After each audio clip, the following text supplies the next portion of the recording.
while ago I did a Nostalgia Critic video about whether or not a bad ending can ruin a good film. I get the feeling Cruella is gonna serve as an example for either side because, man, this is surprisingly a really enjoyable movie. Until the end, that is. All the things I hate about Disney remakes, and I'm finding more and more people are starting to really hate about Disney remakes, they're mostly absent from this film until the last third. But seeing how this film is 2 hours and 15 minutes long, if 2/3 of that is still really entertaining, that's the runtime of a regular movie, so a large part of me feels I have to recommend it. If you're not someone that lets a bad ending ruin the rest of the film for you. Which, admittedly, I sometimes am, but this film's a little different. Okay, let's get into the details. Cruella is actually born Estella, and yes, she is born with the black and white hair like one of those cookies. And her mother finds that she has a bit of a dark side, almost another personality. You won't guess what she calls her. What do you say to Cruella when she tries to get the better of you? That's right, Cruella. This film's gonna blow. In the opening few minutes, it definitely felt that way when she walks by some Dalmatians. They growl at her. Anita is a childhood friend. This is all stuff that nobody cares about, but they're revealing to us like, wow, the mystery is solved. But rather quickly it shifts gears and goes refreshingly dark. Without going into spoilers, because honestly, it's hilariously mean-spirited. Cruella is on her own and later befriends 2 pickpocket boys. They decide to look after her and introduce her to their life of crime. She tries to somewhat turn her life around by becoming a designer, though her education is funded by stolen money. And she gets a job in a department store where she catches the eye of Baroness von Hellman. God, what a great name. She sees potential in this young designer and decides to take her under her wing. Again, without giving away too much, Estella discovers that there's more to the Baroness than she lets on, vows to take her down, and reinvents herself as Cruella. Honestly, kinda sporadically, like 1 minute she's just kinda talking semi-normal, has a bit of an accent, and then suddenly she walks in with the black and white hair again and starts bossing the 2 men around. It kinda happens about as quick as Anakin's turn, but there's a lot of cool stuff that comes from it. Her new plan is to upstage the Baroness however she can. Whether it's sabotaging her, making better clothes, trashing her clothes. Soon the Baroness becomes old news and Cruella becomes the new it girl. But how does this all connect to killing puppies and making coats out of them? Oh, that's just a story that got out of hand. Yep, this is another one of those she's not really a villain about one of our favorite villains in any Disney film. It's ridiculous. But again, it's only saved until the last third, and I think that's why I still recommend and enjoy most of this film. When she's being evil, she's still being evil. The sudden switch to hero doesn't really happen until the last 20 or 30 minutes.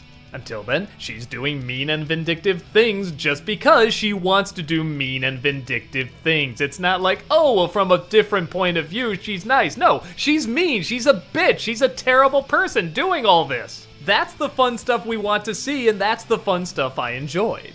And when that's the movie I was getting, it was a ton of fun. Emma Stone is having a blast playing a pickpocket, a drunk, a meek designer, an over-the-top drama queen, a heist planner. It's almost like it becomes a different kind of cool film every 20 minutes. For a while, it's a series of unfortunate events, then it's the Italian Job, then it's, yes, occasionally, 101 Dalmatians. In a lot of movies, this would be a problem, but every single time it changes gears, you feel like the filmmakers really are having a fun time doing it. Like, they really wanted to make a heist movie mixed with a Disney villain with a 60s or 70s revenge-sploitation flick, accompanied by weird Tim Burton fashions that are a lot of fun to look at.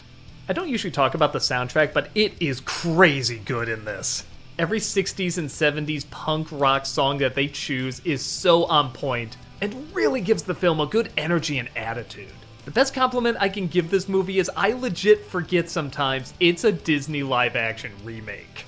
I was having that much fun with how over-the-top, creative, and twisted it was. And to the film's credit, it really feels like the majority of bad stuff was moved just to the third act. There's a part in this movie where I really feel like it could have ended. Like she's on this fashion runway and the Baroness is just looking at her totally defeated, and I was just thinking to myself, man, if it rolled the credits right here, I'd be satisfied. She killed my dogs and made a coat. If you're watching this and you're liking the movie and the ending can really ruin it for you, I just say stop it here and tell yourself she went on to murder puppies. then you'd easily have the best Disney live-action remake, hands down. But it does tag on this unnecessary last part that not only reneges on everything that it was setting up, but really does a lot of the actors a disservice. There's a really nice scene where Emma Stone stops in front of this fountain and gives this big emotional speech, and she does a really great job, but all you're thinking is, man, I wish this movie ended 10 minutes earlier. So, I don't know, I guess I'm still recommending this. I mean, there is still a lot of good movie to see in here. I get a feeling even if you don't like where it all goes, there's so much cool stuff that's imaginative and passionate and wonderfully mean-spirited and has such great music and good performances. But I will say, people who hate this movie really fucking hate this movie. A part of me gets it with where it all goes. For me, there was just too much good to take out of it. I was glad I saw it. I was happy to be with these charming characters. I was really rocking to the music. I loved the bizarre ingenuity with the fashion. I adored how it went unapologetically over the top mean until it was neutered at the end. Hopefully you can get an idea whether or not this film is for you if you can look over the bad note it ends on and look at the pretty kick-ass stuff they had before it. But for me, I still loved 2/3 of this movie. And that's still 2/3 more than I've gotten out of most of the Disney live-action remakes.